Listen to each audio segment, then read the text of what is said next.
Our elders determined that we would celebrate Easter this year. And we decided to put it on Sunday, April 20. And so we invite you to celebrate with us. Some of the elders were talking with me this morning about having a early morning service. I know some people call those sunrise services, but I guess you could say none of us are sunrise people, but nonetheless, we'll get up early and have an early morning service and breakfast following that service on April 20. We invite you to come and be with us. Next Sunday is the first Sunday of the Lenten 7 Sundays leading up to Easter. And this particular Sunday, I want to take you into a study in Mark chapter 8. In which I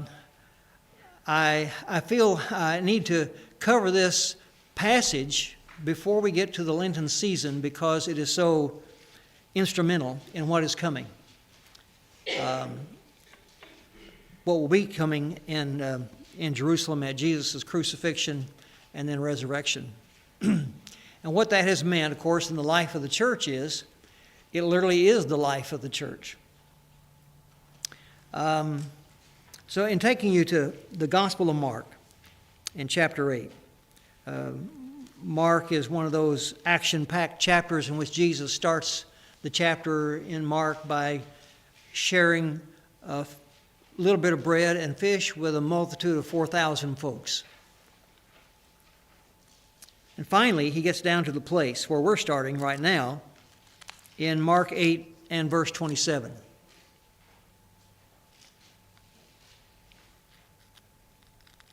He had been, just prior to this, he had been in Bethsaida, which is on the north point of the Sea of Galilee. And they've gone even further north into mostly Gentile territory called Caesarea Philippi. To give you some history about that, Herod the Great, many years before Jesus, at this point, many years before his ministry at least, built a temple in honor of Caesar Augustus. Caesar Augustus was Herod the Great's great friend in history. He was the reason he was the king of Judea and kept him in that position no matter what. And so he built a temple in honor of Caesar Augustus in this little town. And Herod the Great's son, Philip, changed the name of the town to Caesarea in order to keep it identified in the north part of Galilee from Caesarea Maritima, which was Herod's port that he made as the capital of Judea on the Mediterranean Sea. This is a smaller town, and it was always referred to as Caesarea of Philip. And so Caesarea Philippi, giving you that history, Jesus was there with his disciples, and on the way he asked his disciples in verse 27, "Who do people say that I am?" And they told him, "John the Baptizer." Others said, "Elijah." Others say, "You're one of the prophets." They're just repeating to him what the crowds have said and mentioned through the ministry of Jesus. And he says to them finally, "But who do you say I am?" Because that really always is the eternal question, isn't it? It doesn't matter what other people say. Who do you say I am? And Peter answered him, "You are the Christ." And he strictly charged them to tell no one about him. So he began to teach them that the Son of Man must suffer many things and be rejected by the elders and the chief priests and the scribes and be killed, and after 3 days rise again. And verse 32 says, he said this plainly. Peter took him aside and began to rebuke him. Leave it to Peter. This is one reason why Peter is known here in the New Testament as Mr. Big Mouth. But it's his personality. I remember having elders who couldn't keep their mouth shut. I remember the Peter personality in the number of men that at least I've seen. Maybe some women, but mostly it occurs with men. And so in this situation, Peter says to him very frankly, well, I'm not going to go along with that. He seemed to think that they were going to vote on this, you know. And Jesus, of course, is saying to him, oh, goodness sakes. Turning and seeing his disciples, he rebukes Peter. I guess if you're going to rebuke the Lord, you know what's going to come next, don't you? You're the one who's going to get rebuked, one way or another. Tell God his business, and he will help you get off your horse and get on your knees. And so he rebukes Peter and says, get behind me, Satan. That's where all that was coming from, you understand. Peter thought he was trying to spare Jesus from any pain. The truth of the matter is, he's on the wrong side. And so he says, get behind me, Satan. Get behind me, Satan. You can be a disciple of the Lord and be going in the wrong direction, can't you? You can be going in the wrong direction entirely. And somebody has to correct that. And this particular day, it was Jesus who had to do the correcting. Get behind me, Satan. And finally he says, you are not setting your mind on the things of God, but on the things of man. In other words, Peter, this isn't up to you. It isn't up to anybody. This is the plan of God. And calling the crowd to him with his disciples, he said to them, if anyone would come after me, my translation says, as I suspicion yours does, let him deny himself and take up his cross and follow me. We're going to talk more about that in just a second. But I want to make sure you understand that Jesus is foretelling his death and resurrection. And he does this in the Gospels of Matthew and of Mark and of Luke 3 different times. 3 different times. I take you because it is so important that his disciples know what's coming. And still, it wasn't registering. But I want to take you to those 3 occasions. You've just read the first one in Mark 8. Let me take you, we'll be right back to Mark 8, but let me take you to Mark chapter 9 and verse 30.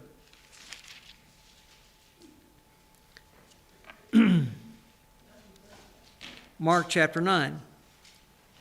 And verse 30, they went on from there and passed through Galilee.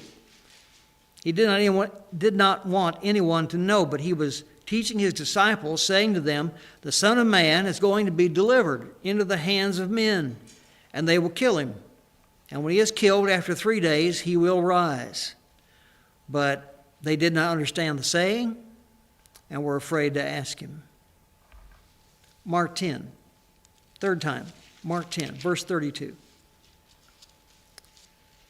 They were on the road going up to Jerusalem, and Jesus was walking ahead of them, and they were amazed, and those who followed were afraid. You understand, it had dawned on them that they were moving into territory where Jesus' life had been threatened, and they knew he was going into the middle of that threat right now. And so they were getting afraid. And taking the 12 again, he began to tell them what was to happen to him, saying, see, we're going up to Jerusalem, and the Son of Man will be delivered over to the chief priests and the scribes, and they will condemn him to death and deliver him over to the Gentiles, and they will mock him and spit on him and flog him and kill him. And after 3 days, he will rise. They were hearing the terrible part of his death, and it was a terrible ordeal. And that's why apparently they just kept missing that all 3 times he said at the end of those verses, and he will rise again. Because the rising part was an absolute shock to them all. They wouldn't even understand it. But nonetheless, that didn't matter. The will of God was going to take place. So 3 different times, Matthew, Mark, and Luke, Jesus foretells his death, his resurrection, and in this last time in Mark 10, He actually covers the 7 items, the 7 parts of the passion, of the suffering of Christ and what they're going to do. And so, okay, I take you back to Mark chapter 8, because it's really important that we see the rest of these verses together. So after rebuking Peter and calling all of these people who are around him to him, he says to them in verse 34 of Mark chapter 8, "If anyone would come after me, let him deny himself and take up his cross and follow me." Now, I know that probably each of you have heard me teach on this passage before, because it's a heavy-duty passage. And every Lenten season, or just before we get into Lenten season, I feel that need to say it one more time. Maybe if it's too familiar with you, you can pass it on to someone else. Or perhaps somebody will listen online to this message, people who are listening today, and will identify what's coming in this passage, because what Jesus says is far more dynamic than the English is allowed to give us. I have never come across an English translation to date that says it as powerfully as the original Greek does. So even though you may believe Greek is a terrible bore for you, I had one fellow in our congregation years ago say, "Why does he keep mentioning the Greek?" Because Jesus spoke English, so let's just get on with it. Never mind. Well, the truth of the matter is, of course, the original language from which this English is translated, as you probably well know, in the New Testament is Greek. In fact, even the Old Testament that's quoted in the New Testament is coming from the Septuagint, which was the Greek translation of the Hebrew Old Testament. So it's kind of important to know something about Greek. Not that you have to be a Greek student, just that you need to know that the original is far more dynamic than the English portrays. And so I want to make sure I tell you that. Because when Jesus says there's 3 things that he mentions to us, and each of them is preceded by that piece of language that is known, that part of speech, as the imperative verb. The imperative verb. It's true in English that the imperative is a command. And it's true in Greek. The imperative verb is a command. Stop. Go. Those are commands. And those are imperative verbs. There are not just one imperative verb used in this verse that Jesus says, but there are 3 in a row. That's the Greek's way of saying, pay attention to this, not once, but 3 times. Pay attention. This is important. It's trying to tell us this is important, like the command to go is important. So he's saying to us in verse 34, if anyone would come after me, the imperative verb would here be, he must deny himself. Secondly, he must take up his cross. And thirdly, as you can well imagine, in the imperative, he must follow after me. It wakes you up when you look at the verb tenses in this particular verse, because it's important to get this. There's 3 things. If you're going to follow after the Christ, if you're going to follow after the Lord, there's 3 things you got to know. And they will be embedded in your faith when it comes to you actually being a Christian. It's one thing to sit in church. It's even read your Bible. That's wonderful, but friends, that's not the place of a changed life. I know, because I've had a lot of people come through my church, and it didn't change their life. And so they went out on the other side, come through the front door, go out the back, because it wasn't life-changing. Because there are 3 things that Jesus says has to happen. And that's why he said to Peter, when Peter said to him, you can't go to the cross, you can't do that. That's not what we signed up for. And the Lord is saying to him, oh, but it is. It's kind of easy to say to people, would you like to come and open up your life to Christ and go to heaven when you die. Well, what idiot would say no to that? Amazingly enough, a whole lot of idiots have said no to that through the years, because it escapes them that there are three imperatives that will be dynamically important in your life. One is, as you can see in the verse, deny yourself. Does every Christian have to go through a denying of yourself? Every man who has a terrible problem with that issue has an unhappy wife, or vice versa. If they can't deny themselves, they're not going to stay married. If they can't deny themselves, they're not going to get to work every day. If they can't deny themselves, there isn't much of a future for the intensely selfish personality in this world. So Christ is simply saying the obvious. If you're going to follow after me, you're going to have to follow after me. You're going to have to do what I'm telling you to do.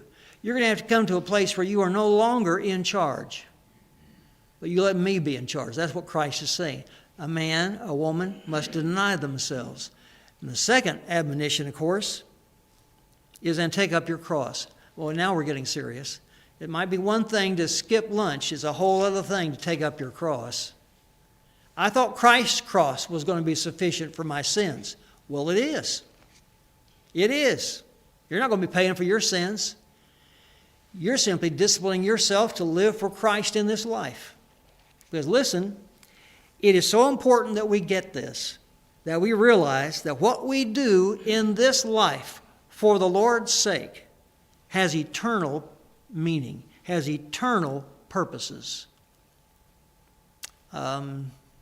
C.T. Stubbs, who's long gone to glory now, was this renowned cricketer in Great Britain. If you can watch cricket and figure it out, God bless you. I think you must have to be English to do that. But nonetheless, he was substantially wonderful at it. He was nationally known. In a day when there was no television set to present the games, he was nationally a hero. And he gave all that up, coming from a very wealthy background, in order that when Christ got hold of his life, he decided to give all of that up and become a missionary, which he did. And so the little phrase that he was famous for in his preaching of the gospel was made into a little plaque, and my mother had it on our wall in our house where I was raised. Only one life will soon be past. Only what's done for Christ will last. Boy, did he understand that. If you're going to come to follow Christ, we must deny ourselves. We must take up our cross. What is your cross? What is your cross? It doesn't sound pleasant to me at all. I'm not voting for it myself. I don't know about you.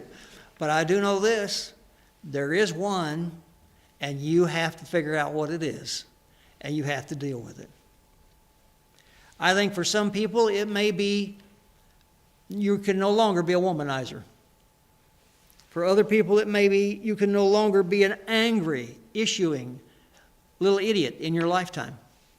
You must give up those things. You must come to the cross. You must do what Paul says when he said, I have to come to the cross. The way he put it was, I die daily. That's how Paul saw it. And it's amazing what he actually could do in his lifetime. As he put it, I'm the least of the apostles, and yet I have worked the hardest of all of them. He really did. Take up your cross. The third admonition, of course, he must follow me. Sometimes young Christians think that if I just committed myself already to follow him, surely that's all there is. Surely that's enough. Unfortunately, it won't keep you following after Christ if you're depending on your decision to follow after Christ. There has to be a sacrifice given, and it is basically you and me. You may grieve about that. Peter might grieve about that. But Jesus is trying to say to Peter, brother, it isn't just me you're going to have to figure out how to give up. It's you.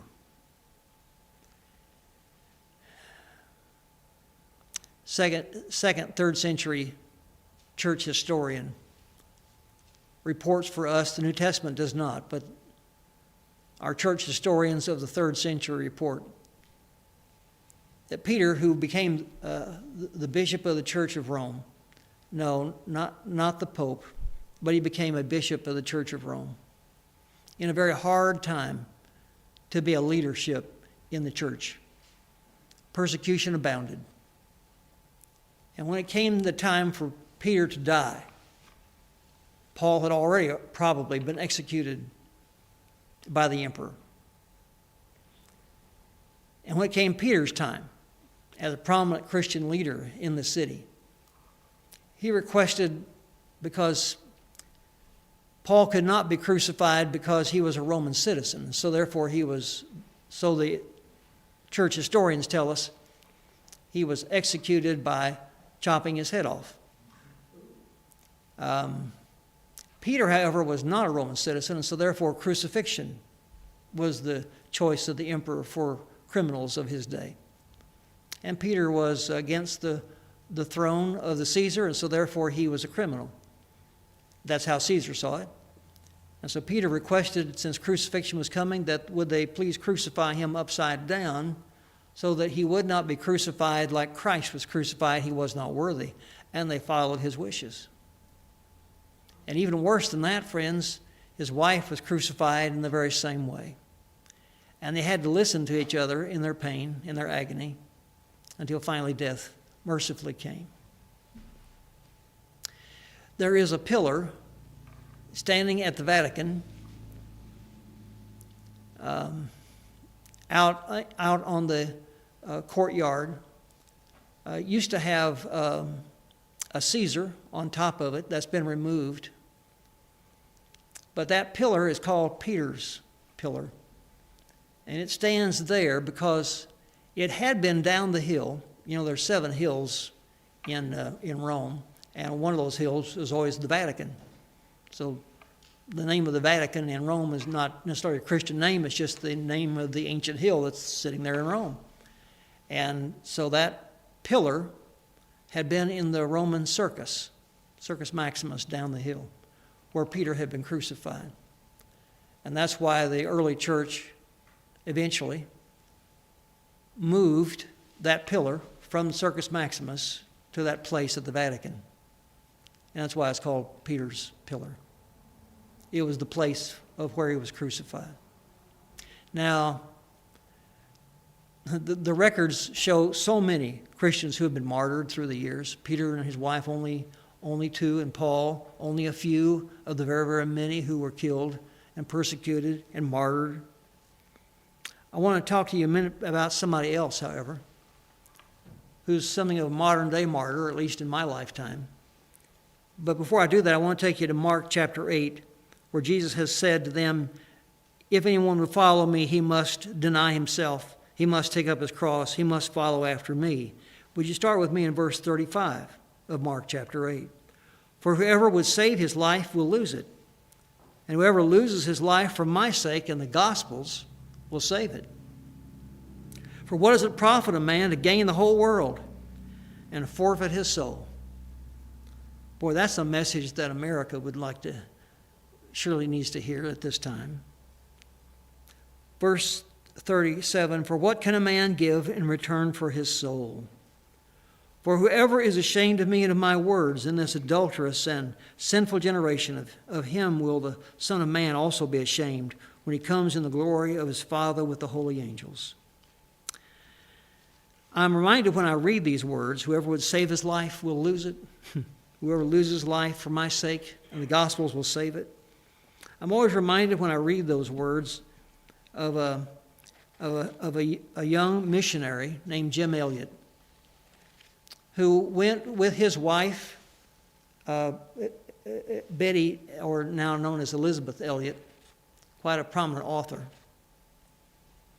and in their young years, as graduates from Wheaton College, answered the call of missions to Ecuador and went there with a number of other young mission couples to Quito, Ecuador, one of the largest areas of the country.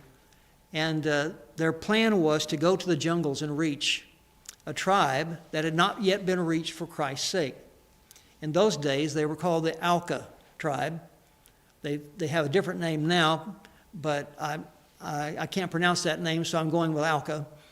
And the Ecuadorian government had contacted these missionary couples to say to them that they are so murderous that if we leave them alone, in 10 years, there will no longer be anyone left alive in the tribe.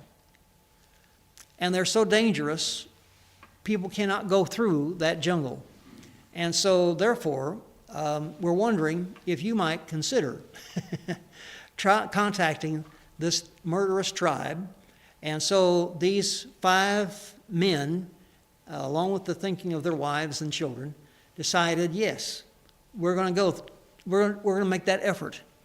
And so one of the 5 men was Nate Saint, who was a missionary pilot, with JARS, who were the Jungle Aviation Boys, and Nate's yellow plane. And they designed a certain way of reaching this tribe. They would fly over and drop gifts in order to show them that we're friendly. I'm not sure if something dropping on me would tell me that, but nonetheless, that was the method they used because they couldn't speak the language, and the Aucas could not understand them. And so they used that method and finally decided in prayer that they would land on the beach in their plane and get out and spend some time camping on the beach in the area of the Aucas so that the Aucas would come and see them, and perhaps there could be some communication. And that actually kind of worked. Before they went to that beach front, they had a conversation around the large table for dinner one night. And they were discussing things, and they were discussing things that normal people don't ever talk about. But you understand, these were young missionaries who had a whole future ahead of them. But you understand, they had already dealt with their future by giving their lives up to Christ. You still following with me here? So they discussed this interesting topic. What happens if we don't come back? The Ecuadorian government says it would take troops to do something about these people in the jungles. They're so murderous. But we're going in unarmed. We're going in with the gospel. We're going in by faith. What happens if we don't come back? And here, Jimmy Elliott's little 3-year-old daughter running around, and other men with other children running around after dinner, doing what children do. The wives sitting there with these men. And they came to this agreement. I find this to be amazing to me. They came to this agreement. If we don't come back, it's why we came, knowing the risk. If this is the end, this is why we're here. We're pursuing a direction in God's timing. And so they went, landed the plane, camped on the beach, offered gifts, tried to communicate with individuals from time to time, finding the Aucas afraid of them. They were in contact daily by radio with the camp where their wives were and their families. And one day, in January of 1956, there was no longer any communication. Now, I know it's hard for you and me to believe in our safe little huddles where we live, but I remember Betty Elliott saying, we pretty much knew what had already happened. Wow. Wow. But they contacted the Ecuadorian authorities, and sure enough, a small army, armed, went to the jungle. And they found not all, but most of the bodies. And Jim Elliot was one of those. Speared to death on the beach. One of those men, the body never was found because there was a river right there and floated away.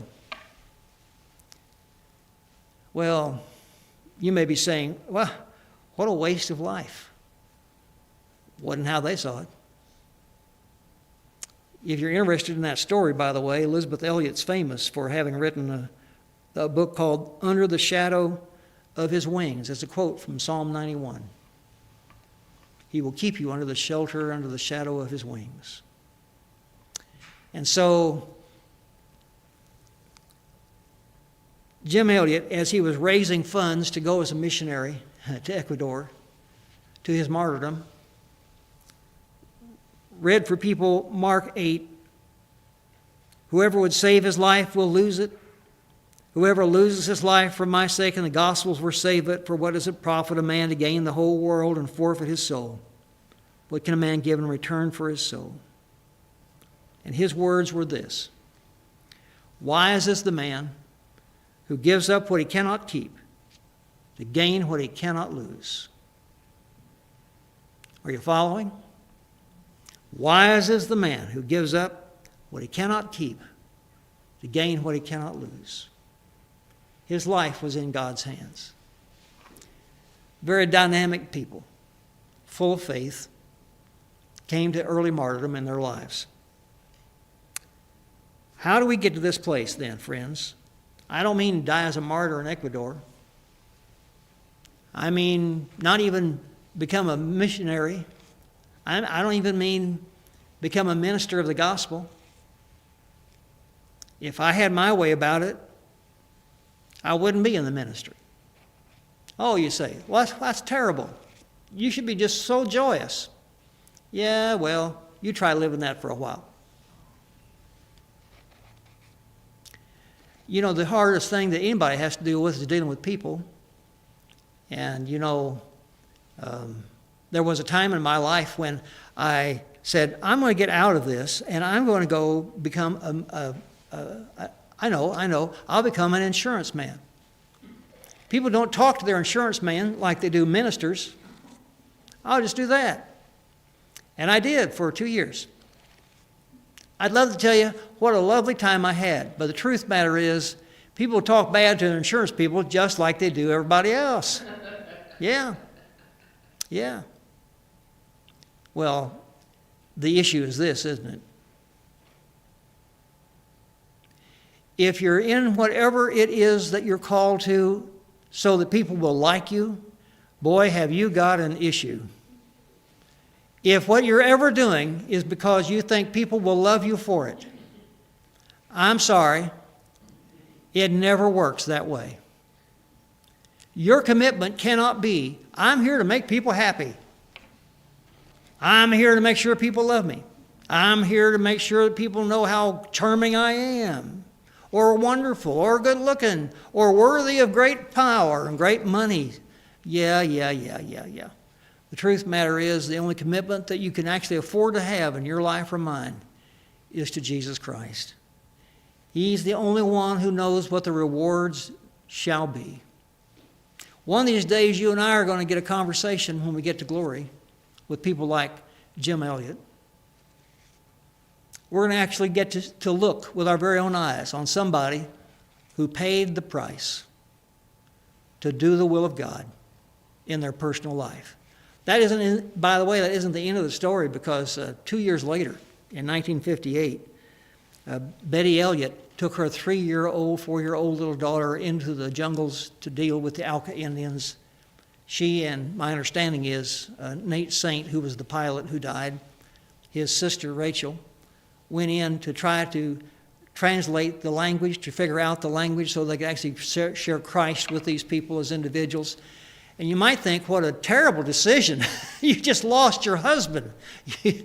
What a terrible, but the truth of the matter is they felt led of God. And when they went into the situation, they found that the Alkas were great lovers of children. And the fact that she had this little girl, this little tiny girl with her, meant that these people opened their hearts to them. After all, what damage could a woman with a little child do for us? Because they were very scary people, but they were also people who were very afraid of anyone on the outside. And so she lived with them for some time and translated, finally, the language wasn't easy, but she had a great talent at that. I am told that some years following Jim Elliot's death, literally 90% of the Alka tribe on that river had come to Christ. One of the oldest members of the tribe, because they didn't live long, he was something in his early 40s, she thought, because they were so murderous, men would die a lot in the jungle before they came to Christ. And one of the oldest members of the tribe sat down with her, and in his language, which she finally could translate by means of a tape recorder, told her the story of how he and 3 or 4 other men in the tribe had murdered her husband and the other men. They thought they had come to kill them. And of course, you and I both know Satan told that story to them, didn't he? But the effect of that shed blood was this: an entire tribe came to Christ. You know what George Fox was famous for writing? The church grows by the blood of the martyrs. Kill a Christian, and people will come to Christ. It's a Holy Spirit operation. And so, a modern day, more or less modern day, understanding of that book, Under the Shadow of His Wings, means that it is so important what we decide to do in this life, because it is by faith, isn't it? By faith. Whoever would save his life will lose it. Christ had the purpose in his life to give up his life, but what he was saying to Peter is, listen, and to you and me, your life is not your own. It has been bought with a price. Therefore, glorify God with what you have. You and I belong to somebody. You and I are eternal beings. You will live forever. But these years are the years that you have to give to the cause of what Christ wants in you. Doesn't mean you have to become a missionary. I'm kind of glad about that myself. Or become a minister. No. I have met automobile mechanics who were greater witnesses for Christ than any minister I'd ever met. I have met people who were insurance people who not only sold wonderful amounts of life insurance, but they did a whole lot of witnessing along the way. And interestingly enough, became very successful at the enterprise of life insurance because they were witnesses to people regarding Christ. I know of lawyers who make it a point in the law-giving business, of divorce, to make sure that they do everything they can to try to heal marriages. And one of the ways they use to do that is to share Christ with people who come to them in terrible pain and betrayal. It's interesting, I have watched people who were headed for divorce, very frankly because of unfaithfulness on the part of one of those spouses, turn around and a marriage be healed and forgiveness happen simply because they began to understand what Jesus Christ said. If you're going to follow me, you must deny yourself. You must take up your cross. You must follow after me. It doesn't mean taking castor oil. It doesn't mean doing the painful issues of life and living to smile through it. It means becoming God's property. It means forgiving. It means doing the things that only God can do in you and me, bringing us to a place of greater and greater surrender to His will, to His way, to what He wants to do with us. Betty Elliott has gone to be with Christ, gone to glory, several years ago now. Wrote a number of books. I think something like 3 of them all had to do with the fact of her husband's death and martyrdom. And her daughter became a missionary to South America, and her daughter's husband. They're old enough now, probably they've retired now from the field. But nonetheless, I'm just saying, can you imagine things that Jim Elliott started in his willing to go to Ecuador and even lay down his life? Wise is the man who gives up what he cannot keep to gain what he cannot lose. Let's pray together. We believe, Lord, like Peter says, you are the Christ, the anointed one. And in your talking about your own death and resurrection for us, we want to be grateful in all the ways that we need to be full of faith. That you not only did that for our sins, but you did that in order to preserve our life, to give us a purpose, direction. May we understand that. How realistic life is, and sometimes very terrible. But what we do in this lifetime has eternal purpose, eternal meaning. It will always honor what God has for our life. And so we praise you now for what Jesus Christ has promised is coming on that day, Good Friday in Jerusalem, that it has been a gift for us, a sacrifice for us. And we in turn live by faith, our life. That's all we have and all we can give. Let us be at that place where the Lord matters. Above all other things, in Jesus Christ we're praying together. Amen.